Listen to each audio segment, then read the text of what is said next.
आज का ये जो वीडियो है और ये जो टॉपिक है पुष्प की अनुदैर्ध्य काट, ये बहुत ज़्यादा इम्पोर्टेंट है।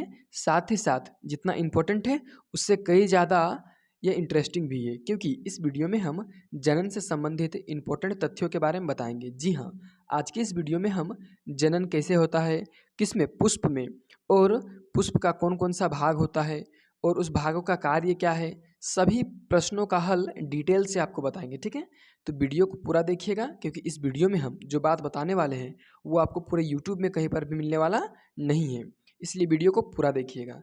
चलिए वीडियो को अब शुरू करते हैं। उससे पहले अगर आप इस यूट्यूब चैनल में नए हैं तो चैनल को सब्सक्राइब करके बेल आइकन प्रेस करके रखिए, क्योंकि इसी यूट्यूब चैनल में बोर्ड एग्जाम 2024 से संबंधित बहुत ज़्यादा इंपॉर्टेंट क्वेश्चन को बताया जाता है, समझाया जाता है। ठीक है, कुल मिलाकर के बोले तो बोर्ड एग्जाम का तैयारी भी करवाया जाता है। चलिए वीडियो को शुरू करते हैं। सबसे पहले यहाँ पर देखिए, इसका नाम है पुष्प की अनुदैर्ध्य काट, यानी कि फूल का एक चित्र। ठीक है, तो सबसे पहला यहाँ पर प्रश्न उठता है कि जितने भी फूल होते हैं वो एक समान होते हैं कि अलग अलग होते हैं। तो सबसे पहले हम आपको बता देना चाहते हैं कि जितने भी पुष्प होते हैं एक समान नहीं होते हैं। पुष्प मुख्यतः दो प्रकार का होता है। कितना? दो प्रकार का। एक को हम लोग बोलते हैं एक लिंगी पुष्प, ठीक है, और दूसरे को बोलते हैं द्विलिंगी पुष्प, या इसी को हम लोग उभयलिंगी पुष्प भी कभी कभी बोलते हैं। ठीक है, द्विलिंगी या तो फिर उभयलिंगी। ठीक है, अब देखिए, एक लिंगी पुष्प किसको बोलेंगे? उसको बोलेंगे जिसमें केवल एक लिंग होता है, या तो स्त्रीलिंग वाला भाग या तो पुल्लिंग वाला भाग। ठीक है, द्विलिंगी किसको बोलेंगे या उभयलिंगी? उसको बोलेंगे जिसमें स्त्री केसर और पुंकेसर दोनों हो, यानी कि स्त्री वाला भाग और पुरुष वाला भाग दोनों हो। ठीक है, एक लिंगी पुष्प का उदाहरण क्या आ जाएगा? जैसे गुलाची, तरबूज इत्यादि। ठीक है, द्विलिंगी का बहुत सारा है, उड़हुल हो गया, सरसों हो गया, और बहुत सारा चीज़। ठीक है, आप लोग जानते होंगे। आप लोग ये भी जानते होंगे कि पुष्प में कितने भाग होते हैं, और अगर आप नहीं जानते हैं तो इस वीडियो को देखने के बाद कोई भी डाउट आपको पुष्प से संबंधित नहीं होने वाला है। सबसे पहले जान लीजिए कि पुष्प जो है दो भाग में बटा हुआ होता है। कितने भाग में? दो। एक को हम लोग बोलते हैं पुंप केसर और दूसरे को बोलते हैं स्त्री केसर। ठीक है, पहला है पुंप केसर, दूसरा है स्त्री केसर। अब यहाँ पर आप समझने का प्रयास कीजिए कि पुंप केसर किसको बोलेंगे और स्त्री केसर किसको बोलेंगे। देखिए, पुंप केसर किसको बोलेंगे? तो पुष्प में नर जनन भाग को पुंकेसर कहते हैं, और स्त्री केसर किसको बोलेंगे? तो पुष्प में स्त्री के भाग को, ठीक है, यानी कि मादा जनन भाग को स्त्री केसर कहते हैं। ठीक है, अब देखिए पुंकेसर के भाग कौन कौन से हैं? तो पुंकेसर का भाग है दो, मुख्यतः परागकोश और तंतु, यही दो भाग है। ठीक है, और ये जहाँ परागकोश रहता है वहाँ पर भी एक कण रहता है, जिसका नाम अभी हम वीडियो के लास्ट में बताएंगे। चलिए, स्त्री केसर का भाग कौन कौन सा है? देखिए, इसका तीर कहाँ गया है? अंडाशय भी स्त्री केसर का भाग है। ठीक है, अंडाशय स्त्री केसर का भाग है। उसके बाद वर्तिकाग्र और वर्तिका, ये स्त्री केसर का भाग है। और जितना भी अन्य भाग है वो सब सारा दूसरा कुछ है। ये है पुष्पासन, ये है वृंत, ये है बीजांड। ठीक है, ये सब ना ही पुंकेसर है और ना ही स्त्री केसर है। तो चलिए, सबसे पहले यहाँ पर आप देखिए पुंकेसर का कार्य। देखिए, पुंकेसर कौन सा अभी बताए थे हम आपको? तो ये देखिए पुंकेसर यहाँ पर है। ठीक है, पुंकेसर क्या है? यानी कि नर जनन वाला भाग। पुंकेसर क्या करता है?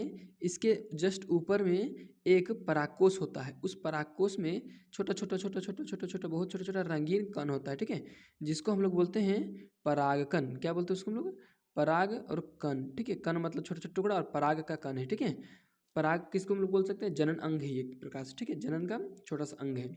अब देखिए, ये तो हो गया परागकोश में पाए जाने वाला परागकण। ठीक है, अब देखिए इस तरीके से में क्या है? एक है वर्तिकाग्र, एक है और नीचे है वर्तिका, और यहाँ पर सबसे नीचे अगर जाइएगा तो यहाँ आपको मिलेगा एक अंडाशय। ठीक है, उसके बाद देखिए पुष्पासन किसको बोलते हैं? तो पुष्प जिस आसन में बैठा होता है, जिस जगह पर बैठा होता है, उसी को हम लोग बोलते हैं पुष्पासन। ठीक है, वृंत किसको बोलते हैं? तो आप किसी को ना किसी को जरूर आज तक फूल दिए होंगे, तो फूल को आप कहाँ से पकड़ के देते हैं? फूल से तो पकड़ के देंगे नहीं। फूल का जो नीचे वाला डंठल होता है उसी को वृंत बोलते हैं, जहाँ पर हम लोग पकड़ के किसी को फूल देते हैं। ठीक है, अब देखिए ये तो हो गया। ये देखिए अब तंतु, तंतु किसको बोलेंगे? तो ये जो लंबा दिखता है तंतु, उसी को हम लोग तंतु बोलते हैं। ठीक है, ये लंबा धागा जैसा होता है, इसको हम लोग तंतु बोलते हैं। अंडाशय किसको बोलते हैं? देखिए यहाँ पर गोल गोल जिस प्रकार से मादा, मनुष्य मादा में गर्भाशय होता है, उसी प्रकार से यहाँ अंडाशय होता है। ठीक है, जहाँ पर अंडा का निर्माण होता है, यानी कि बीज का निर्माण होता है। ये है बाह्य दल। ठीक है, बाह्य दल हम लोग किसको बोलते हैं? पुष्प का जो रंगीन भाग है ये सारा, ये जो आप दिख रहे हैं बड़ा बड़ा, यही है बाह्य दल। ठीक है, अब इसके मदद से हम समझेंगे कि परागकण किसको बोलते हैं। ठीक है, सॉरी, परागकण नहीं, परागन।